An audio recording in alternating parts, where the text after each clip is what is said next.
Buenas noches, mis amados hermanos. Espero que este día lo hayan disfrutado en gran manera. Tal vez no puedas controlar las situaciones que estés viviendo, pero sí las actitudes. Bueno, hoy subimos un poquito más temprano el devocional, puesto que tenemos un rato más oración y también pues una consejería, ¿no? Y por eso lo estamos haciendo en esta parte. Pero gracias por conectarse, gracias por estar al pendiente. Nuestro deseo es que usted pueda vivir una vida agradable a Dios, una vida completamente centrada en la Biblia y pues empezar a cambiar muchos aspectos de nuestra vida. Mire, recuerde que somos luz y sal en este mundo, somos luz, iluminamos a otras personas, nuestra luz tiene que verse, obviamente, también sal en este mundo, le damos sazón a este mundo. Y debemos de reflejar a Cristo. Es tiempo de darlo a conocer, hermanos. Estamos viviendo tiempos muy difíciles. Es tiempo de dejar de jugar y tomar las cosas en serio. Estamos aquí para vivir para el Señor, hermanos. A veces escucho que la gente me dice, pastor, gran reflexión, pero la gente en verdad no está dispuesta a hacer ningún cambio para marcar una diferencia. Y créame que es una gran realidad eso. Esta noche vamos a meditar en dos pasajes de la Escritura, de la segunda carta del apóstol Pablo a los Corintios en el capítulo 6, versículos 17 y 18. Y nuestro devocional de esta noche se titula Es tiempo de dejar de jugar a ser cristiano. Híjole, es tan complicado en muchas ocasiones cuando te encuentras pues personas, ¿no?, que pretenden vivir de acuerdo al deseo de Dios, pero no lo hacen porque todo es bajo el esfuerzo humano y no bajo el poder del Espíritu Santo, controlados por Él y sobre todo sometidos a Dios en una vida completamente centrada en su palabra. Hermanos, el disfrutar de la presencia de Dios en nuestras vidas requiere en santidad, la verdad, vivir en santidad personal. Tenemos que hacerlo. Pablo citó una porción de Isaías 52:11 y Ezequiel 20:41, pasajes que hablan precisamente de la redención de Israel. Por favor, veamos estos dos pasajes. Dice el primero, por lo cual, le está hablando a los cristianos, a los de Corinto, por lo cual, salid del medio de ellos. Habla de la contaminación del mundo, del comportamiento del mundo, y apartaos, dice el Señor, no lo dice el hombre, y no toquéis lo mundo, y yo os recibiré. El pueblo de Dios, hermanos, había sido redimido en la esclavitud pagana. Salid del medio de ellos y apartaos, les dice el Señor, para que sean limpios ante Dios. No toquéis lo inmundo. Y de esta manera pueda disfrutar de comunión con Él, que yo os recibiréis. ¿Sí? Fíjense, es interesante. En Gálatas, Pablo, precisamente, habló de la esclavitud de aquellos que están bajo la obligación de la ley.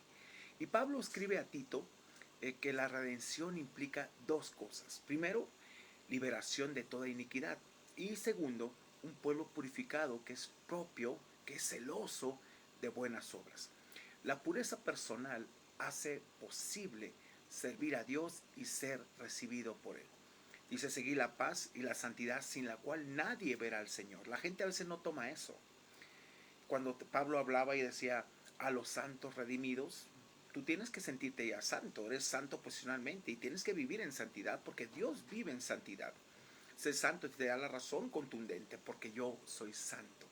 Batalla mucho la gente con esos conceptos, pero cuando le digo, bueno, si no te parecen, quítalos de la Biblia, quítalos y haz tu propia Biblia, ¿no? Y a veces, como dice el pastor Gary César, tu Biblia reino aventura, ¿no?, que quieres vivir a tu manera. Por eso, la pureza personal, hermanos, hace posible servir a Dios y ser recibido por Él. Pablo lo dijo, le dijo a Timoteo, que todo aquel que invoca el nombre del Señor, apártese de toda iniquidad. Versículo 18, por favor. Dice, y seré para vosotros por Padre, y vosotros me seréis hijos e hijas, dice el Señor Todopoderoso. Empecemos a vivir en una forma agradable y Dios está diciendo, voy a ser Padre para ustedes. Nos va a guiar, nos va a dirigir, y vosotros me van a ser hijos e hijas. Mucha gente dice, no, todos somos hijos de Dios, somos creación, criaturas de Dios. Para ser hijos hay que obedecer, hermanos, y seguir sus principios. Y lo dice aquí el Señor Todopoderoso. No lo está diciendo el hombre, lo dice la Biblia. Mire, un pueblo redimido entra en una relación especial con Dios, el Padre. Vienen a ser hijos e hijas, aquellos que se identifican con Cristo por la fe en Él, pueden llamar a Dios Padre en esa parte. De estos hijos e hijas, Dios espera obediencia, hermanos, día con día, como lo esperaba de David, principal representante de su pueblo, y del linaje escogido también de Dios. Por ejemplo, en 2 de Samuel, capítulo 7, versículo 14, dice, yo le seré a él padre, y él me será a mi hijo. Y dice, y si él hiciera mal, yo le castigaré. Hay mucha gente que, no, Dios no castiga, Dios disciplina. Hermanos, la disciplina es un castigo, y es necesario, porque Dios te ama, así como el padre castiga al hijo. Y a veces queremos omitir estas cosas que dice la Biblia. Aquí dice, yo le castigaré con vara de hombres y con azotes de hijos de hombres. Para que entendamos. El Salmo 89, versículo 30 al 34, vea lo que nos dice. Si dejaren sus hijos mi ley y no anduvieren en mis juicios, si profanaren mis estatutos y no guardaren mis mandamientos, entonces castigaré con vara su rebelión y con azote sus iniquidades. Mas no quitaré de él mi misericordia. Es una parte que actúa Dios, la misericordia. Pero, ¿sabe? Mucha gente no entiende la misericordia de Dios y sigue pecando y sigue haciendo y haciendo. Pero por esa misericordia no somos consumidos cada mañana. Cuando en verdad reflexionas acerca de esa gran misericordia, empiezas a analizar lo que es una vida en Dios y le dar gracias a Dios. Pero ya no vives para el pecado, ¿no? Y dice que el pasaje, mas no quitaré de él mi misericordia, ni falsearé mi verdad, porque Dios no es falso. Dios no anda a medias tintas. No olvidaré mi pacto, ni mudaré lo que ha salido de mis labios. Dios es inmutable, no cambia, hermanos. Y eso debe de llevarnos a la verdad de Dios, que Dios no cambia, para no abusar de esa parte de la gracia. Desgraciadamente, híjole.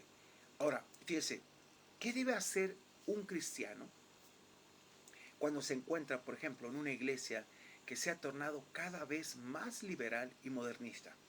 Esa iglesia tal vez fue fundada por hombres que creían que la Biblia es inerrante y en todas las demás doctrinas fundamentales de la fe. Tenía una gloriosa historia de fervor evangélico y de esfuerzo misionero. Muchos de sus ancianos eran eruditos bien conocidos y fieles predicadores de la palabra de Dios. Pero algo que está pasando, mire, en los seminarios e institutos bíblicos, los han sustituido por una nueva especie y ahora los pastores que salen de ellos predican un evangelio social, no un evangelio bíblico. Están más preocupados por ser conocidos, por lo que van a decir, por su prácticamente su oratoria, sus palabras, que realmente transmitir el mensaje de Cristo. Pablo decía, y no me propuse, a los corintios le decía, no me propuse otra cosa más que predicar a Jesucristo y a este crucificado, el mensaje de Cristo, no el mensaje que yo quiero acomodar, no el mensaje que la gente quiere escuchar. Estamos aquí no para agradar a la gente, estamos aquí para agradar a Dios. Y si incomodamos a la gente, pues no somos nosotros, es el Espíritu Santo. Y nosotros hacemos nuestro trabajo, es todo. Mire, todavía emplean fraseología bíblica, pero dan a entender algo completamente diferente con ella.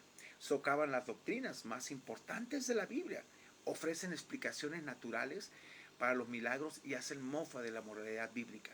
Salen al frente defendiendo la política radical y las causas subversivas. Hablan despectivamente de los fundamentalistas. Ahora, ¿qué debe hacer un cristiano? Quizá su familia ha estado relacionada con esa iglesia durante generaciones. Él mismo ha contribuido generosamente a través de los años. Sus amigos más íntimos están ahí. Se preguntan qué le sucederá a los jóvenes de su iglesia si él se va. ¿No debe permanecer en la iglesia y ser una voz de Dios mientras esto sea posible?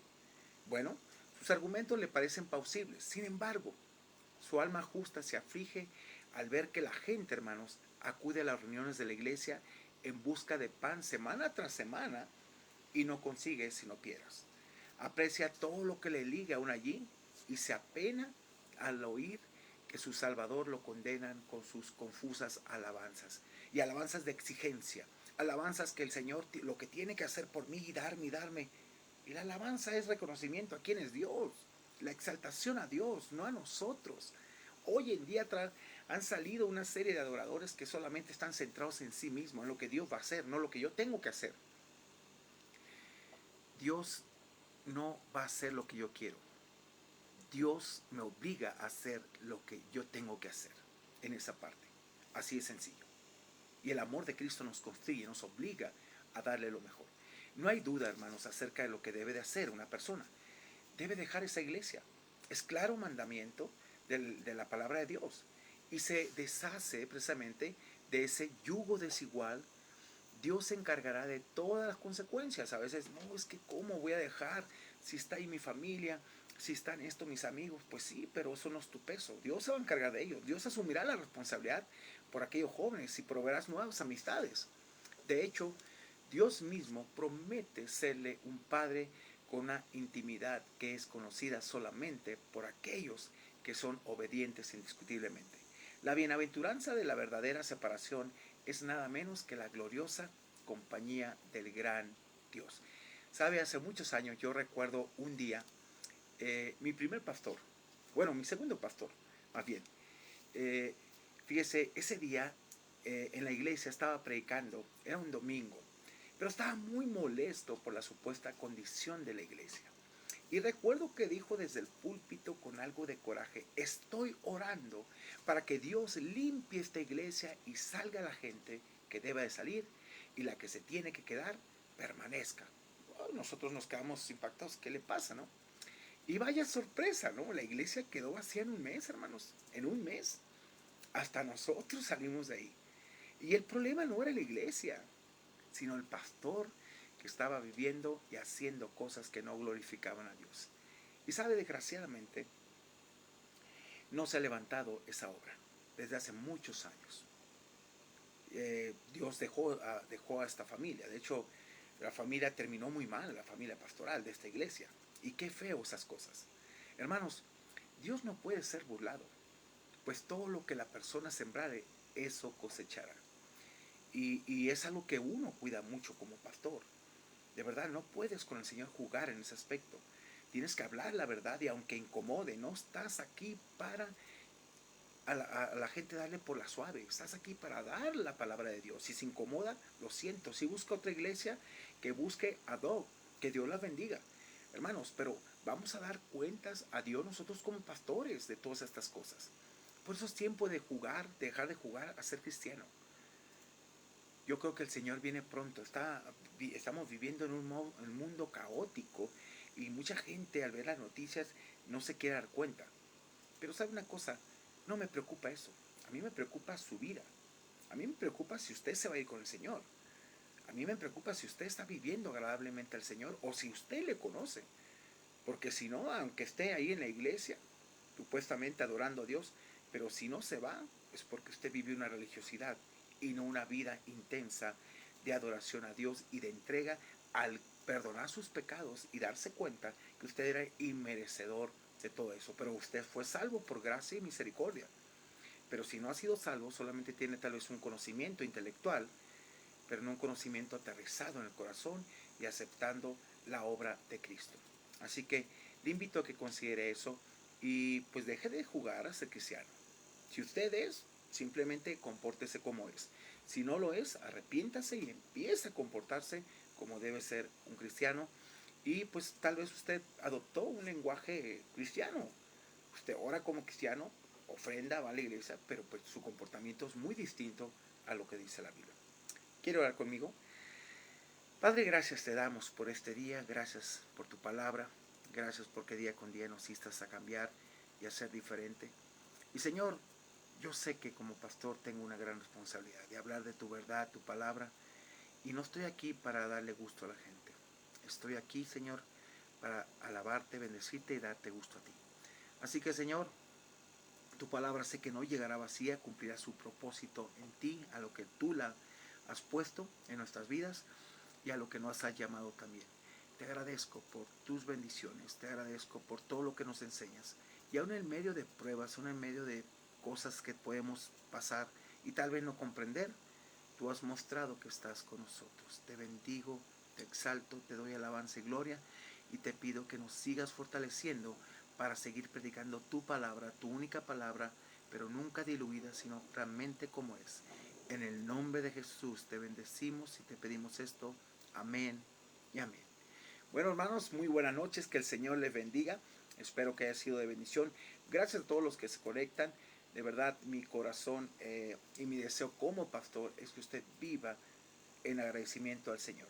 La verdad que uno se conforta tanto con la palabra de Dios, uno vive pleno en la palabra de Dios, en la presencia de Dios. En la presencia de Dios hay plenitud de gozo. Y es ahí, precisamente cuando estás pasando momentos difíciles, ¿sabes qué? Ora al Señor. Estás en alegría, canta alabanzas, como dice Santiago. Pero siempre, siempre todo enfocado en Dios. Muy buenas noches, que Dios te bendiga. Soy el pastor Roberto Zamora de la Iglesia Bíblica Amat y es un placer el poder estar contigo. Muy buenas noches.